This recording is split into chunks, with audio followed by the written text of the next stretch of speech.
Питате ме, ето го хиалурона. Не за пръв път взех едно саше.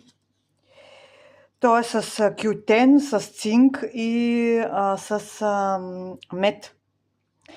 Значи много приятна напитка.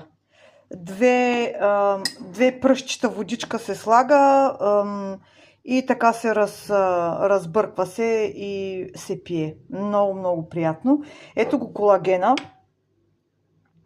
Сутрин на не много горещо кафе, ето я лъжицата, която си слагам.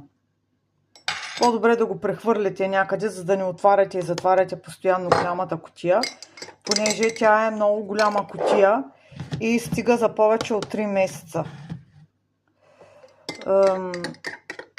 Тази кутия е от най-чистата пластмаса и ето отзад има един код, който иска може да провери. И тази кутия може в нея да се съхранява и храна. Това е много хубав аромат. Много е приятно. Хиалуроновата киселина приемаме за силна хидратация на клетъчно ниво. Това аз сега го приемам за косата.